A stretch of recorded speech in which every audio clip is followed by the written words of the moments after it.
हमारे घर के सामने वाले मकान में 62 साल का बूढ़ा अपनी जवान बेटी के साथ एक किराए के मकान में रहता था। उसकी पत्नी की मृत्यु हो गई थी।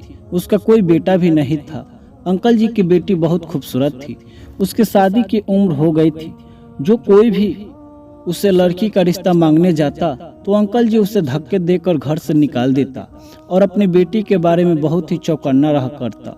कभी कभी उसने घर के दरवाजों को खुला नहीं छोड़ा था। मैं कभी कभार उन बाप बेटी को देखती तो मेरा दिल चाहता कि मैं जाकर उसकी बेटी से बातचीत करूं। एक दिन मैंने अपनी मम्मी से कहा, मम्मी मुझे लगता है जाकर साथ वाली नीलम से मिलना पड़ेगा। बेचारी अकेली है और उसका बूढ़ा बाप हर टाइम उसे घर में बंद रखता है। मम्मी कहने लगी, बेटा यह लोग बहुत ही अजीब से हैं। तुम खबरदार। जो उनके घर गई मोहल्ले में से कि कई लोग उसकी बेटी का रिश्ता मांगने गए मगर उसके धक्के देकर सबको निकाल दिया है। देखो उसके पीछे कोई ना कोई वजह तो होगी। मुझे तो दाल में कुछ काला लगता है। मम्मी की बात सुनकर मैं सोच में पड़ गई थी। मैंने आसपास मोहल्ले वाले से भी पूछा था। उन्होंने भी एक अजीब सी बात कही थी। एक आंटी तो कहने लगी, मुझे लगता है यह बाप बेटी नहीं बल्कि कोई और बात है। यह आदमी अपनी बेटी से किसी को मिलने भी नहीं देता। मैं आंटी की बात सुनकर परेशान हो गई थी। अगर यह आदमी अपनी बेटी से किसी को मिलने नहीं देता तो क्या पता उसके पीछे कोई गहरी कहानी, कोई गहरी राज छुपी हो।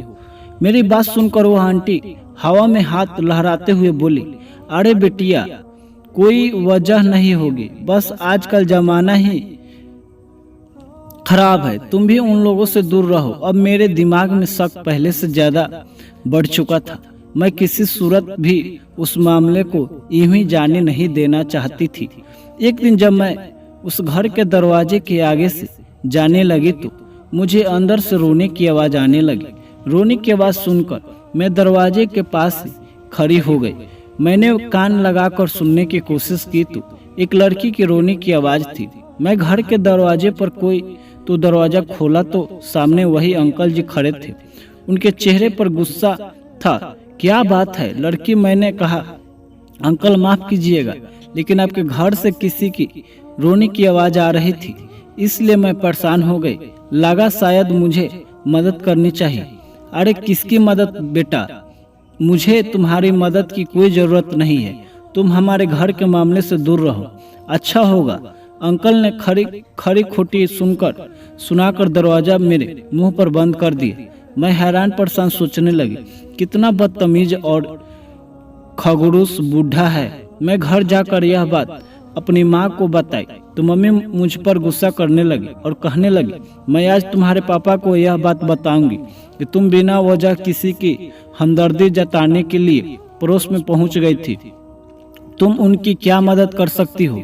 मैं यह बातें सुनकर चुप हो गई, लेकिन मैंने सोच लिया कि मैं उस लड़की से दोस्ती करके रहूंगी जो उस घर में अपने बाप के साथ अकेली रहती है। क्या पता उसकी जिंदगी में कोई अच्छाई ला सकूं। एक दिन मैं अपनी सहेली ममता के घर गई, जिसका घर उसी मोहल्ले के अंदर था। मैंने ममता से कहा कि हम छत पर चलते हैं, क्योंकि उस बूढ़े का घर ममता के घर के साथ जुड़ा हुआ था। उस घर का आंगन उसकी छत से नजर आ रहा था। मैं यह देखकर खुश हो गई। ममता बोली कि उसमें खुश होने वाली क्या बात है। मैंने कहा, अब मैं उस लड़की से दोस्ती कर सकूंगी जो उस घर के अंदर रहती है।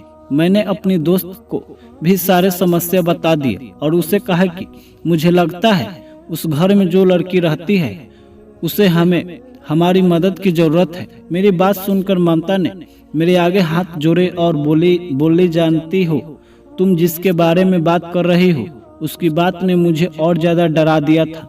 मैंने कहा, बस एक बूढ़ा बाप और उसकी बेटी रहती है यहाँ। मेरी बात पर मेरी दोस्त कहने लगी, पागल लड़की, हो सकता है वो दोनों मियाँ बीवी हो, इसलिए वह अपनी बीवी को किसी से मिलने नहीं देता।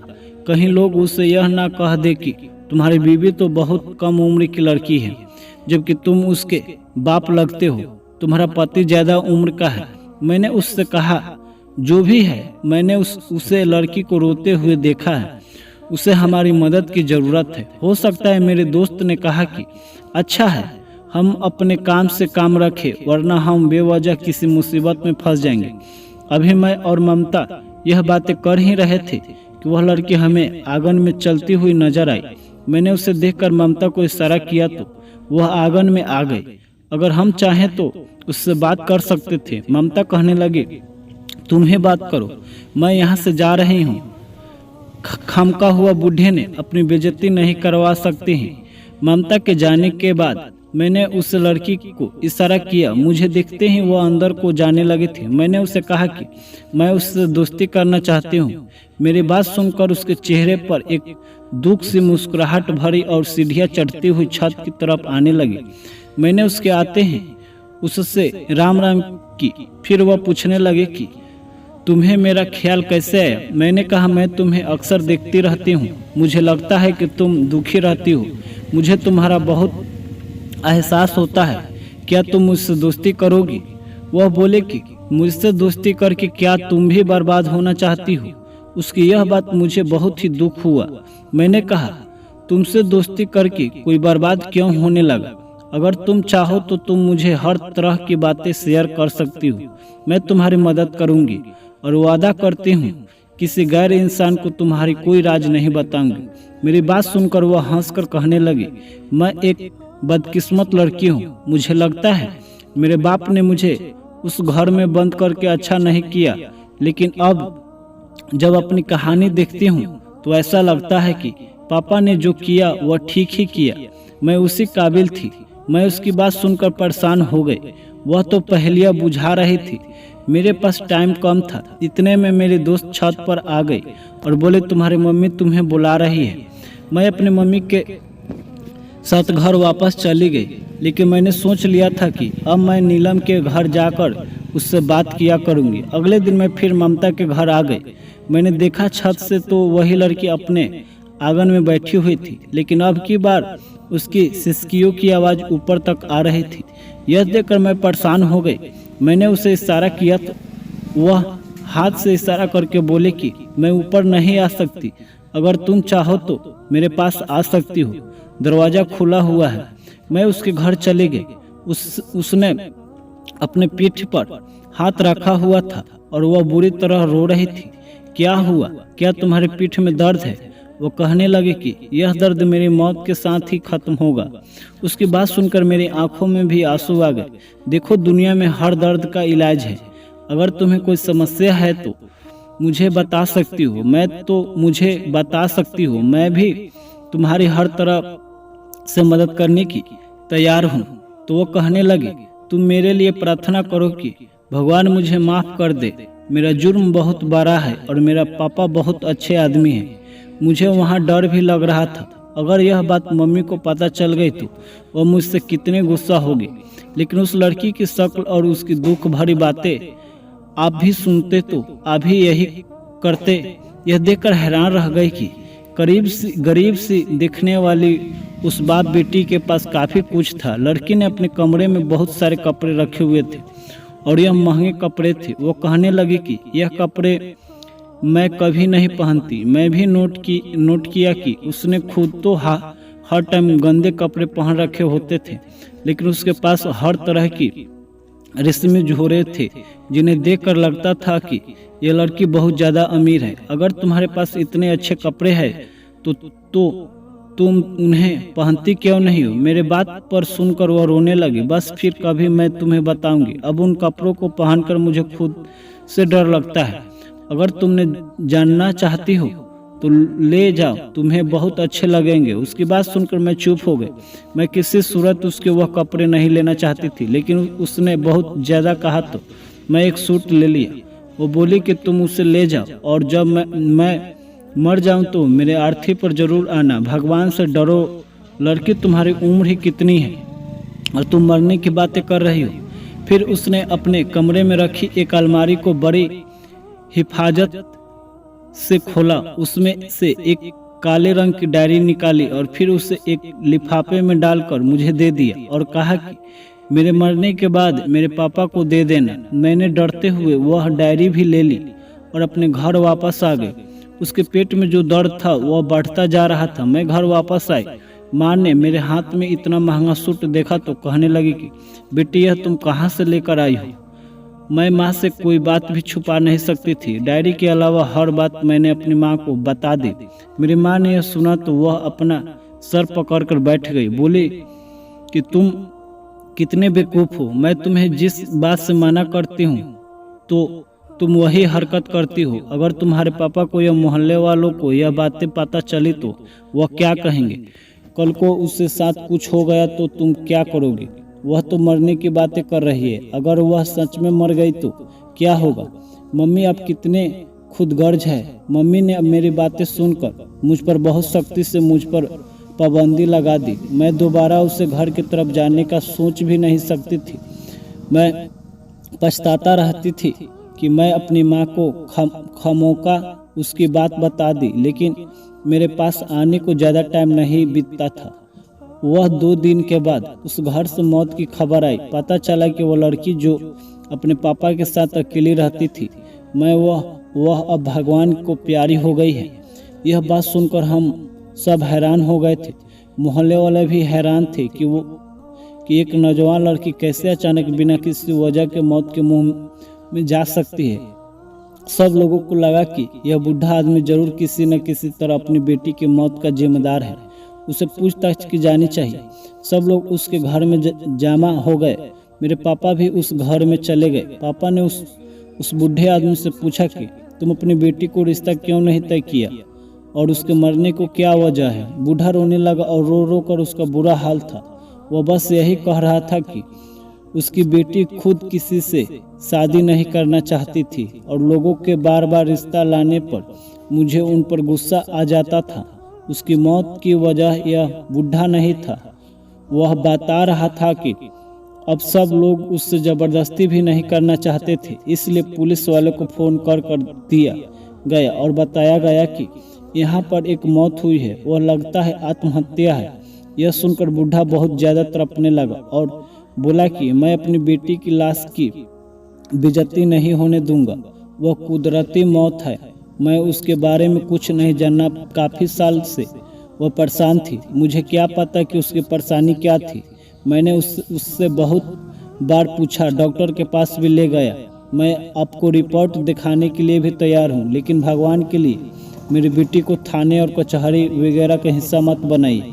पापा ने बूढ़े से कहा कि आपकी बेटी की लाश का पोस्टमार्टम रिपोर्ट होगा और उसकी जांच की जाएगी। उसकी मौत कैसे हुई है, कोई भी ऐसा काम नहीं होगा जिससे आपकी बेटी की लाश की बेइज्जती होगी। अगर आपको लगता है तो आप बेकसूर हैं, तो हो सकता है कोई और उसकी मौत की वजह बना हो, लेकिन बिना जांच पड़ताल किए अपनी बेटी को चिंता पर लिटाने का मतलब यह है कि आप उसे इंसाफ नहीं दिला रहे हो। यह उसका हक है। सारे मोहल्ले वाले की बातें सुनने के बाद बूढ़ा सबके आगे हाथ जोड़ने लगा, लेकिन किसी ने भी उसकी बात पर यकीन नहीं किया क्योंकि सब कुछ शक था। मैं ज़्यादा इसलिए कर रहा था क्योंकि मौत में खुद उसका हाथ है। आखिरकार पोस्टमार्टम रिपोर्ट के लिए लाश को थाने से अस्पताल पहुंचाया गया। पोस्टमार्टम रिपोर्ट के बीच भगवान जाने क्या हुआ। जब बूढ़ा घर आया तो वह बहुत तसल्ली में था और हैरान भी था। उसके आंसू अब रुक चुके थे, लेकिन किसी को यह नहीं पता था कि पोस्टमार्टम रिपोर्ट क्या आई है। पुलिस वालों ने बूढ़े बेकसूर के कहकर उसे छोड़ दिया था और मेरे पापा ने भी कहा कि बूढ़ा बेकसूर है, उसने अपनी बेटी को नहीं मारा था। लेकिन हम अंदर की कहानी जानना चाहते थे कि आखिर उस लड़की के साथ हुआ क्या था। मैं यह सोच कि बूढ़े से जाकर खुद पूछा जाए, लेकिन माँ ने मुझे सख्ती से मना कर रहा था, सो मैं यह बात अपने मुंह पर नहीं लाई। मगर कुछ दिन के बाद मैंने सोचा कि वह डायरी जो मैंने उस लड़के से ली थी, उसने मुझसे यही बात की थी कि जब मैं मर जाऊं तो यह लिफाफा जिसमें डायरी है उसे मेरे बूढ़े बाप को दे देना। सोचा क्यों न जाकर उसे दे आऊं, यह उसकी अमानत है। अगर मैं चाहूं तो खुद भी पढ़ सकती हूँ, लेकिन यह उसकी अमानत है। मुझे उसे खोलकर नहीं पढ़ना चाहिए, बल्कि जाकर उस बूढ़े को दे देना चाहिए। वही एक लिफाफा था जिसमें ने एक फैसला किया कि मैं जाकर वह डायरी लौटाऊंगी। मगर जैसा ही मैंने बूढ़े के घर के दरवाजे की तरफ देखा वहाँ पर एक बड़ा सा ताला लगा हुआ था। मैंने आसपास लोगों से पूछा तो पता चला कि यह मकान बूढ़े ने किराए पर लिया हुआ था और अब वह अपना सारा सामान लेकर यहाँ से चला गया। उसने सड़क के दूसरे तरफ जो इलाका था वहाँ पर अपना एक बड़ा सा घर खरीदा है और अपना कारोबार शुरू कर दिया है। वो अपनी ज़िंदगी में आगे बढ़ चुका है। मुझे बड़ी हैरत हुई कि आखिर बेटी की मौत ने पूरे बाप को कैसे अमीर बना दिया था। वह आप जो पहले उसे गरीब मोहल्ले में किराए के मकान में रहता था और एक दुकान पर मजदूरी का काम करता था, अब ऐसी कौन सी लॉटरी उसके हाथ लग गई कि वह बेटी की मौत के बाद अपना घर और अपना कारोबार शुरू करके बैठा है। मैंने सोचा कि वह डायरी खोलकर मैं खुद ही पढ़ लेती हूँ। उस बूढ़े को कहा कि कहाँ पर ढूंढूंगी, उसे पढ़ने से मुझे सारी हकीकत मालूम हो जाएगी। फिर अगर कभी वह मिला तो मैं उस डायरी को उसे दे दूंगी। जब मैं इस लिफाफे में डायरी से निकाल कर पढ़ना शुरू की तो मेरे होश उड़ गए। उसने जो बात लिखी थी वह बड़ी ही अजीब व गरीब थी। बूढ़े की बेटी ने आंसू से भरे हुए शब्द लिखे थे, पापा मुझे माफ़ कर देना, मैंने जो भी किया उसमें गलती मेरी ही थी। उस पापा के बाद में आपके सामने सर उठाने की काबिल नहीं थी। आपकी परवरिश का कोई कसूर नहीं था। माँ के मरने के बाद आपने मुझे माँ की कोई कमी नहीं होने दी। मुझे एक लड़के रवि से प्यार हो गया था। अगर मैं उसकी बातों में ना आती और मैं इतना बड़ा कदम ना उठाती तो वह मुझे कभी भी अपने घर लेकर ना जाता।